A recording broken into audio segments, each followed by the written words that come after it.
आज हम बात करेंगे कक्षा 12 के जीव विज्ञान ओनली इम्पोर्टेंट क्वेश्चन की चैप्टर 6 विकास। यदि हम बात करें इसके इम्पोर्टेंट टॉपिक की, तो इस वीडियो में जितने भी क्वेश्चन कवर किए गए हैं सभी क्वेश्चन इम्पोर्टेंट हैं। कुछ क्वेश्चन ऐसे हैं जो 100% ही आपके बोर्ड एग्जाम में आएंगे, तो वीडियो को आप लोग स्किप मत कीजिएगा, स्टार्ट से लेकर अंत तक बने रहिएगा।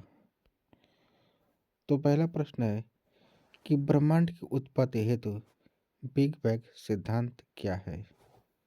तो इस प्रश्न को चाहें तो आप लोग अपनी भाषा में बना कर भी ले सकते हैं कि इस सिद्धांत के अनुसार हजारों वर्ष करोड़ों वर्ष पहले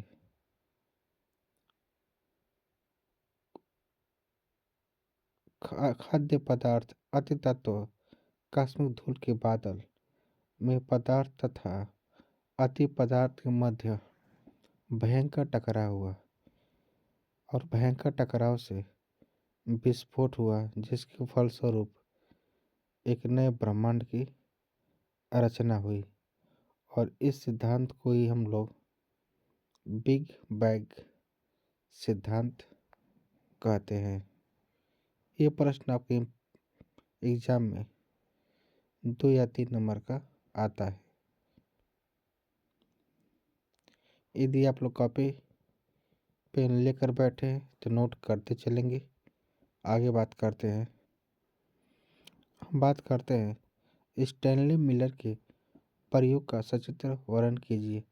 ये प्रश्न 100% है कि ये आपके बोर्ड एग्जाम में आने वाला ही है। तो इसके पहले जो हम बात किए हैं ब्रह्मांड की संरचना से संबंधित, तो स्टैनली मिलर ने उस चीज़ को अनुभव करने के लिए जो प्रयोग किए थे उस प्रयोग को ही हम लोग स्टैनली मिलर के प्रयोग के नाम से भी जानते हैं। इस हम लोग समझते हैं। तो आप लिखा है स्टैनली मिलर नामक वैज्ञानिक ने जीवन की उत्पत्ति के संदर्भ में एक प्रयोग किया। उन्होंने प्राचीन पृथ्वी पर पाए जाने वाले वातावरण की परिस्थितियों को प्रयोगशाला में उत्पन्न किया।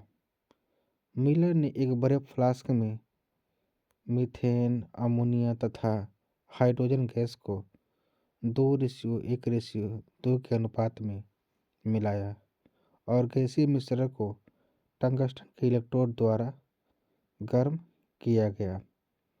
दूसरे फ्लास्क में जल को उबालकर जलवाष्प बनाई, जिसे एक मुड़ी हुई कांच की नली द्वारा बड़े फ्लास्क में प्रवाहित किया। तो इसके बाद दोनों के मिलने से बने मिश्रण को कंडेंसर द्वारा ठंडा किया गया और ठंडे मिश्रण को एक यू आकार की नली में एकत्रित किया गया, जो गंधेल रंग का द्रव था। और 1 सप्ताह तक इस प्रयोग को करने के बाद इसका निरीक्षण करने पर इसमें ग्लाइसिन, एलिनिन नामक अमीनो अम्ल तथा अन्य जटिल कार्बनिक यौगिक का निर्माण हो गया था। तो इससे ये निष्कर्ष निकला कि जो करोड़ों साल पहले जो हुआ था वो वास्तव में ही सही था। तो मिलर ने इस प्रयोग से यह सिद्ध कर दिया कि करोड़ों साल पहले हमारी धरती का विकास भी कुछ इस तरह से ही हुआ था। उस नियम के अकॉर्डिंग कई महीनों तक अत्यधिक वर्षा होने की वजह से जो हमारी पृथ्वी थी ठंडी हो गई और ठंडी होने की वजह से पृथ्वी पर जल का जमाव हो गया। तो इस तरह से हमारी पृथ्वी पर जीव का विकास हुआ। हम लोग इसके फिगर को भी समझ लेते हैं। जहाँ पर फिगर लिखा हुआ है यहाँ पर आपको फिगर को भी बनाना है। यही फिगर है, आप लोग ध्यानपूर्वक देख लें। मिलर ने सबसे पहले एक उबलता हुआ जल लिया, जहाँ पर आप देख भी पा रहे होंगे। तो मिलर ने सबसे पहले उसने यहाँ पे जल को उबालना स्टार्ट किया, और जैसे जैसे ये जल उबालना स्टार्ट हो गया, तो इस कांच के माध्यम से ऊपर की तरफ जो गर्म वायु था ऊपर की तरफ जाने लगा। और यहाँ पे उन्होंने इस बड़े से जार में हाइड्रोजन गैस, अमोनिया गैस व मीथेन गैस को रख दिया, और उन्होंने 2 इलेक्ट्रोड को लगा दिया। आप यहाँ देख पा रहे होंगे, एक यहाँ पर है और एक यहाँ पे, ये दोनों इलेक्ट्रोड है। तो इन दोनों को उन्होंने लगा दिया। तो जैसे ही यहाँ से ऊपर सब गैस इसमें एंट्री करती है, और ये जो इलेक्ट्रोड होता है ये गर्म हो जाने के पश्चात इसमें बहुत ज़्यादा विस्फोट होता है, और विस्फोट होने के पश्चात जो पदार्थ बचता है वो नीचे की तरफ गिरता है, और आने के बाद यहाँ पे एक जार के माध्यम से एकत्रित कर लिया जाता है। और ये प्रक्रिया 1 सप्ताह तक चलाई जाती है। तो इससे ये निष्कर्ष निकलता है कि इसमें कार्बनिक यौगिक वाला जल का निर्माण हो जाता है। इस तरह से मिलर ने निष्कर्ष निकाला कि जो हमारा ब्रह्मांड है कुछ इस प्रकार से ही बना था।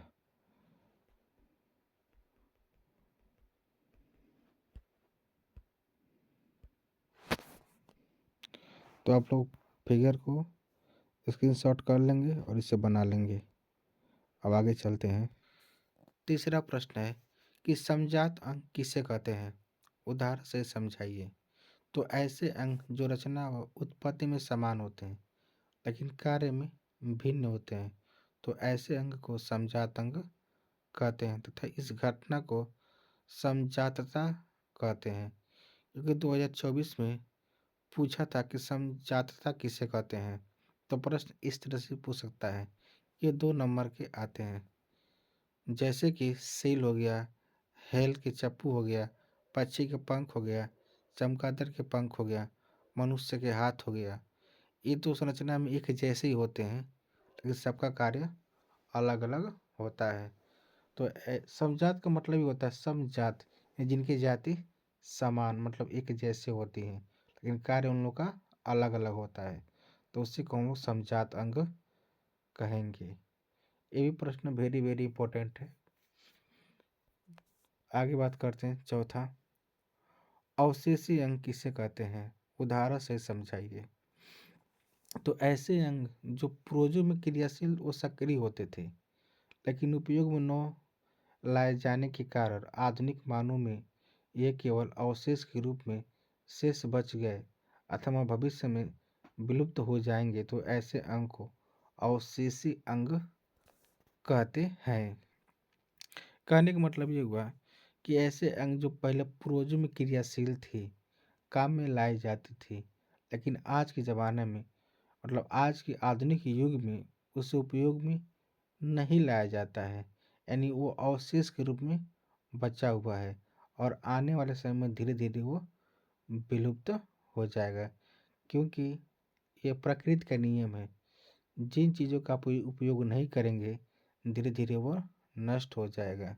जैसे कि कर पल्लव पेशियाँ, यानी हमारे कान की जो पल्लव पेशियाँ होती हैं पीछे की जो बनावट है, धीरे धीरे वो ख़त्म हो जाएंगी क्योंकि उसका ज़्यादा उपयोग नहीं होता है। दूसरा है एग्जाम्पल कि शरीर पर जो बाल होता है इसका भी कोई महत्वपूर्ण उपयोग नहीं है, तो ये भी धीरे धीरे खत्म हो जाएगा। अक्लदार,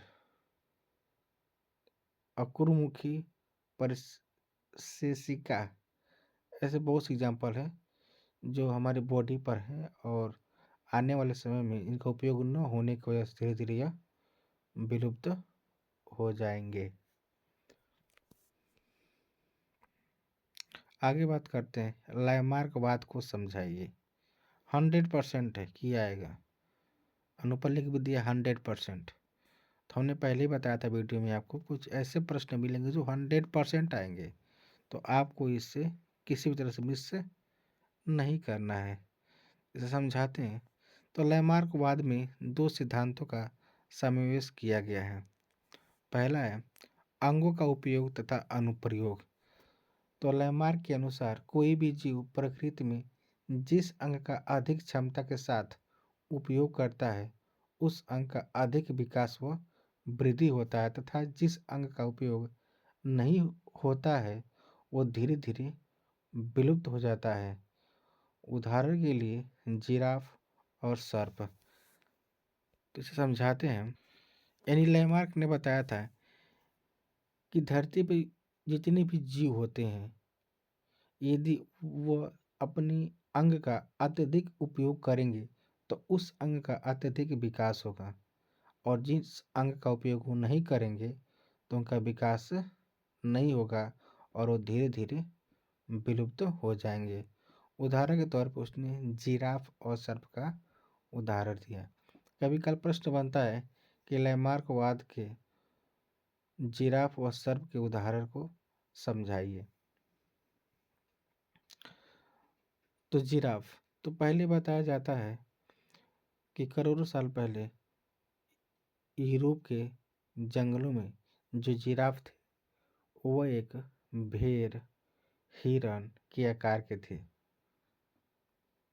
उनकी गर्दन भी छोटी हुई करती थी, लेकिन वहाँ पे अकस्मात भूखमरी पड़ने के कारण वहाँ पे खाने पीने की जो व्यवस्था थी काफ़ी कम हो गई और चारों तरफ रेत ही रेत हो गया। दूर दूर पर केवल पेड़ ही बच गए थे। तो जो जिराफ प्रजाति थी अपनी प्रजाति को बनाए रखने के लिए, अपनी भूख मिटाने के लिए वृक्ष पर दोनों आगे के टांग को ऊपर करके अपने गर्दन को लंबे करके पत्तों को टहनियों को खाकर सरवाइव करते थे, यानी कि जीवित रहते थे। तो इस तरह से बार बार करते करते उनकी गर्दन जो है और आगे की दो टांग है वो लंबी हो गई। तो इस तरह से जो उनके संतान पैदा हुए वो भी लंबे पैदा हुए। तो इस तरह से लैमार्क ने जिराफ के बारे में समझाया। और सर्प के बारे में उन्होंने बताया कि जो सर्प थे, तो पहले जो सर्प के हाथ हुआ करते थे, लेकिन जब यूरोप के देश में जो रेत थे, जो मिट्टी थी वो सब रेतीली हो गई थी, और रेतीली हो जाने की वजह से उन्हें हाथ का अधिक इस्तेमाल नहीं करना पड़ता था, क्योंकि वो लोग अपने बॉडी के ढांचे से ही रेंग कर चल पाते थे। अब रेंगने की वजह से ही उनके हाथों का इस्तेमाल कम हो गया, और बिल में यानी कि उनके मान में यानी घर में ढुकने में उन्हें हाथ की आवश्यकता नहीं पड़ती थी, जबकि हाथ रुकावट करता था उन्हें बिल में ढुकने में, उन्हें दिक्कत करता था। इसलिए धीरे धीरे उनके हाथ भी विलुप्त हो गए। तो लैमार्क ने पहले उपयोग में ही बताया है कि जिस अंगों का उपयोग नहीं होगा वो धीरे धीरे विलुप्त हो जाएगा, और जिस अंग का अधिक उपयोग होगा वह अधिक विकास व वृद्धि करेगा। आई होप यह समझ में आ रहा होगा आपको। एक छोटा सा टॉपिक है लेकिन वेरी वेरी इंपॉर्टेंट है, ये 5 नंबर का ही आएगा बोर्ड में। सेकेंड बात करते हैं उपार्जित लक्षणों की वंशागति। तो लैमार्क के अनुसार प्रत्येक जीव अपने जीवन काल में जिस वातावरण में रहता है उसके प्रभाव से अनेक लक्षण उपार्जित करता है, और यही उपार्जित लक्षण उसकी संतानों में भी पहुंच जाते हैं तथा धीरे धीरे एक नई जाति बन जाती है। यहीं पर ही लैमार्कवाद के उपार्जित लक्षणों की वंशागत की अवहेलना की गई थी, क्योंकि इन्होंने बताया कि जितने भी जीव रहते हैं, प्रत्येक जीव अपने जीवन काल में जिस वातावरण में रहते हैं, वे उसके प्रभाव के अनेक लक्षण उपार्जित करते हैं। लेकिन ऐसा नहीं होता है। सपोज कीजिए, यदि कोई इंसान है, उसका एक हाथ कट गया है, तो जो उसकी संतान पैदा होगा, उसकी एक हाथ कटा हुआ नहीं रहता है। यानी कि नियम क्या हो गया, यहीं पर अमान्य हो गया। तो जो उपार्जित लक्षणों का नियम था, इनका सही साबित नहीं हुआ, इसीलिए लैमार्कवाद के नियम को भी अमान्य कर दिया गया था। इन्होंने बताया था कि ये धीरे धीरे एक नई जाति बन जाती, लेकिन ऐसा हो भी नहीं करता है। मान लीजिए कि एक लोहार का हाथ है, जो हथौड़ा रोज चलाता है, तो उसका हाथ एक हाथ बहुत मजबूत होता है। लेकिन जो उसका बच्चा पैदा होता है, तो उसका तो दोनों हाथ नॉर्मल होता है, एक तो मजबूत नहीं होता है। यानी कि क्या नियम से सेकंड नियम था, उपर्युक्त लक्षणों की वंशागति, यह पूरी तरह से असफल रही। अब नेक्स्ट बात करते हैं, नेक्स्ट प्रश्न की, डार्विनवाद तथा प्रकृति वर्णन का विस्तार में वर्णन कीजिए। ये भी प्रश्न वेरी वेरी इम्पोर्टेंट है, और ये प्रश्न आपके एग्जाम में 5 नंबर का आता है। डार्विन ने लैमार्कवाद के दिए गए नियमों को ही संशोधित किया, और उन्होंने उसको अच्छे से डिफाइन भी किया है, जो इस प्रकार है। चार्ल्स डार्विन ने सन 1859 ईस्वी में अपनी पुस्तक प्रकृति चयन द्वारा जाति की उत्पत्ति में अपने सिद्धांतों की व्याख्या प्रस्तुत की। उन्होंने पहले बताया कि जीवन में संतान उत्पत्ति की प्रचुर क्षमता, जीवन गलती से यहाँ हो गया है, यहाँ पे जीवन न रहकर यहाँ पे जीवो होगा, यानी जीवों में संतान उत्पत्ति की प्रचुर क्षमता। यानी कि प्रत्येक जीव अपनी जाति को बनाए रखने के लिए संतान उत्पत्ति की अपार क्षमता होती है। इसके फलस्वरूप पृथ्वी पर जीवन की इन जातियों की आबादी लगभग निश्चित तथा संतुलित रहती है। यानी इन्होंने पहला नियम बताया था कि जीवों में संतान उत्पन्न करने की प्रचुर क्षमता होती है, क्योंकि प्रत्येक धरती में जितने भी जीव रहते हैं, वो अपने जाति को बनाए रखने के लिए संतान को पैदा करते हैं, जिसकी वजह से जो उनकी आबादी है लगभग निश्चित रहती है, यानी ख़त्म नहीं होती है। दूसरा उन्होंने बताया कि जीवन संघर्ष, तो सभी जीव जीवित रहने के लिए संघर्ष करते हैं, यही बात सत्य है। जितने भी धरती पे जीव हैं, संघर्ष करता है, यहाँ पे हर कोई संघर्ष करता है। आप लोग भी संघर्ष कर रहे हैं कि आप लोग का बोर्ड में अच्छे नंबर्स हैं, हम भी यहाँ पे संघर्ष कर रहे हैं कि आप लोग वीडियो को देखें, ताकि आप लोग को अच्छा नंबर आ सके। तो हर कोई कहीं ना कहीं संघर्ष करता रहता है। तो कोई भोजन के लिए, कोई आवास के लिए तथा उचित वातावरण के लिए जीवधारी में जीवन संघर्ष होता है। तो हर कोई किसी न किसी के लिए संघर्ष करता है। तो जीवन संघर्ष सजातीय कामा अंत जातीय तथा वातावरणीय होता है। तीसरा हम बात करते हैं, वातावरण में निरंतर परिवर्तन। तो जीवधारी निरंतर वातावरण से प्रभावित होते रहते हैं, और पर्यावरणीय दशाओं से प्रभावित होने के कारण इनमें विभिन्नताएं उत्पन्न होती है। यानी जो जीव अपने आप को वातावरण के अनुकूल रखता है, वह लंबे समय तक जीवित रहता है, और जो अपने आप को वातावरण के अनुकूल नहीं रख पाता है, वो धीरे धीरे नष्ट हो जाता है। तो ये जो नियम था डार्विनवाद का, यह लैंडमार्क के नियम पे आधारित है। उन्होंने ये बताया था लैंडमार्क ने कि जो जीव होते हैं, लैंडमार्क ने बताया था कि जो जीव जिस वातावरण में रहते हैं, वो उसी वातावरण में खुद को ढाल लेते हैं। लेकिन डार्विनवाद ने इसको अलग बताया। उन्होंने बताया कि जो जीव अपने आप को वातावरण के अनुकूल रखता है, यानी जैसा वातावरण है खुद को वैसे वातावरण में रखता है, तो लंबे समय तक जीवित रहता है। और जो उस वातावरण में खुद को ढाल नहीं पाता है तो धीरे धीरे नष्ट हो जाता है। तो लैमार्कवाद को नियम यहीं पर समाप्त हो जाती है और डार्विनवाद के नियम को आगे बढ़ा दिया गया था। तो इस तरह से भी टॉपिक ख़त्म होती है। ये एग्जाम में आपके 5 नंबर का आएगा। नेक्स्ट प्रश्न है कि मानव के विकास पर एक निबंध लिखिए।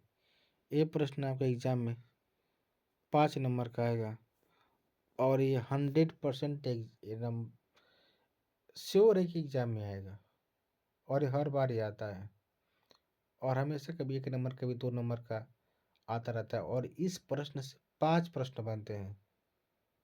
अभी आगे समझाएंगे आपको कैसे। अगर ये कंप्लीट प्रश्न पूछेगा क्यों बोल रहा है कि मानव के विकास पर निबंध लिखिए तो 5 नंबर का पूछेगा। या ऐसे पूछ देगा कि रामपिथेकस मानव किसे कहते हैं, या जावा मानव पर संक्षिप्त टिप्पणी लिखिए तो 2 नंबर का, 3 नंबर का, 1 नंबर का ऐसे प्रश्न पूछेगा और पूरे 5 होते हैं। तो बिना विलंब किए स्टार्ट करते हैं। यानी अफ्रीका, यूरोप तथा एशिया में कुछ मानव के जीवाश्म प्राप्त हुए और ये सभी मायोसीन एवं पूर्व प्लियोसीन काल में प्राप्त हुए। यानी मानव उद्भव प्लास्टोसीन युग में हुआ। यानी बताया जाता है जो प्लास्टोसीन युग है ये 1 करोड़ साल पहले की बात बताया जा रहा है कि जो मानव की उत्पत्ति हुई थी करोड़ों वर्ष पहले हुई थी। समझते पहला पॉइंट कि रामपिथेकस मानव क्या होता है। यानी इसका विकास लगभग 1 करोड़ साल पहले मायोसीन युग में हुआ था। मायोसीन जैसे द्वापर कल युग है ना, तो ऐसे मायोसीन युग होता है। तो उस युग में 1 करोड़ साल पहले इस नस्ल का विकास हुआ जिसका नाम है रामपिथेकस मानव। तो इसकी जाति का विकास हुआ था और भारत की शिवलिक पहाड़ियों पर, जो भारत के उत्तरी में पहाड़ियाँ हैं वहाँ पे पर्वत है शिवलिक, तो उस पहाड़ियों पर इसके जीवाश्म प्राप्त हुए हैं। दूसरा है जावा मानव। तो इस मानव का विकास पूर्व यानी पहले तथा मध्य प्लीस्टोसीन युग में लगभग 6 लाख वर्ष पहले हुआ था। यानी 6 लाख वर्ष पहले हुआ था। तो इसका जीवाश्म जावा के त्रिनील स्थान से प्राप्त हुआ। जावा एक जगह का नाम है और इसकी कपाल जो क्षमता थी 750 से लेकर 1000 सीसी तक थी। मतलब ये जो 6 लाख वर्ष पहले जो मानव का जन्म हुआ था, ये लोग आग जलाना जानते थे। अब लिखा भी है नेक्स्ट पॉइंट कि ये अग्नि का प्रयोग करना जानते थे। तीसरा निएंडरथल मानव, ये भी इम्पोर्टेंट है। तो इनका विकास लगभग 1.5 लाख वर्ष पहले हुआ था और जीवाश्म निएंडरथल नदी यानी कि जर्मनी से यह प्राप्त किया गया था। ये लगभग 25,000 वर्ष पहले विलुप्त हो गए यानी कि खत्म हो गए और कि इनकी कपाल क्षमता 1450 सीसी यानी कि आज के मनुष्य के समान थी। यानी ये लोग बहुत ही ज़्यादा बुद्धिमान थे और इनकी लंबाई लगभग 5 फीट 4 इंच के लगभग में थी और ये वास्तविक मनुष्य थे जिनमें संस्कृति की उत्पत्ति हुई और ये हथियार बनाना भी जानते थे। तो जो निएंडरथल मानव थे ये हथियार बनाना जानते थे। यहाँ से प्रश्न बनता है 1 नंबर का, एमसीक्यू में प्रश्न यहाँ से बनता है कि निएंडरथल मानव क्या थे। तो आपको बताना होगा कि वो हथियार बनाना जानते थे, उनके अंदर सांस्कृतिक का भी अनुभव था यानी गुण था, उनकी कपाल क्षमता 1450 सीसी तक थी यानी मनुष्यों के समान थी। नेक्स्ट है क्रू मैग्नान मानो। ये 50,000 वर्ष पहले उत्पन्न हुए तथा 20,000 वर्ष पहले विलुप्त हो गए। इसका जीवाश्म क्रू मैग्नान यानी फ्रांस के पत्थरों से प्राप्त हुआ और जो इनकी कपाल क्षमता थी वो 1600 सीसी थी, जो आधुनिक मानव से भी क्या थी, अधिक थी। ये सीधे मानव के पूर्वज माने जाते हैं और इनका कपाल संकुचित तथा बड़ा व चेहरा चौड़ा था और इनके गोल मस्तक संकरी नासिका कामा मोटे एवं चौड़े जबड़े थे और इनमें मुलायम पैर एवं गुफा में रहने वाले शिकारी थे और यह प्रजाति मध्य पूर्व अफ्रीका तथा यूरोप में पाई जाती थी। तो यानी हम सीधे सीधे कह सकते हैं कि जो 50,000 वर्ष पहले जो जाति उत्पन्न हुई थी और जो 20,000 वर्ष पहले समाप्त हो गई, यह क्रोमैग्नॉन फ्रांस के पत्थरों से प्राप्त की गई थी और इनकी जो सोचने की क्षमता थी वो इंसान से अधिक थी और ये सीधे मानव के पूर्वज कहे जाते हैं और इनके जो जबड़े होते हैं यानी शरीर की बनावट होती है वो कुछ अलग होती है। अब नेक्स्ट बात करते हैं हम लोग आधुनिक मानव यानी पाँचवा। ये लगभग 25,000 वर्ष से रहने वाले प्रजाति हैं और इसके अंतर्गत निग्रोइडस, मंगोलाइडस, ऑस्ट्रेलाइडस आदि प्रजातियां आती हैं और इनकी औसत कपाल क्षमता 1350 से लेकर 1500 तक होती है। यानी कि ये पूरा मनुष्य है, यानी इनका पूरा मस्तिष्क अत्यधिक विकसित होता है और आधुनिक मानव का निकट संबंधी चैंपांजी को माना जाता है। कोई प्रश्न पूछता है कि चैंपांजी को किससे तुलना की जाती है, तो मानव से। और नेक्स्ट प्रश्न है कि मानव तथा कप में तुलना कीजिए। शायद इसको अच्छे से डिस्क्राइब नहीं किया गया है। आप देख पा रहे होंगे कि ऊपर मानव लिखा है, नीचे कपि लिखा हुआ है। यानी जो इसमें लिखा है 1122, जो पहला पॉइंट है वो मानव के लिए, जो सेकेंड पॉइंट लिखा गया 1 वो कपि के लिए। कप मतलब होता है बंदर। यानी पूछता है कि मानव और बंदर में तुलना कीजिए, तो इनकी भुजाएं